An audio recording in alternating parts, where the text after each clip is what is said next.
Melle Prins van Old Dutch, du hast een ludieke actie betocht nou, op deze hemelvaartsdag. Ja, we dachten de orde week met alle corona-negatieve berichtgevingen en zaten we misschien wel eens even van wat leuks.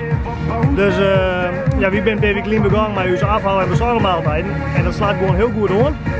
En we dachten, nou, waarom is het net een keer leuk om het in een drive-thru variant te doen. Dus een stukje muziek erbij.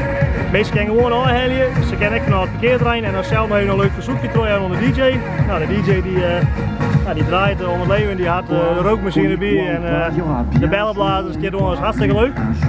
En er valt me niks aan, ik ben al een aantal maanden hier nahellen en de meesten zijn super positief. Ja.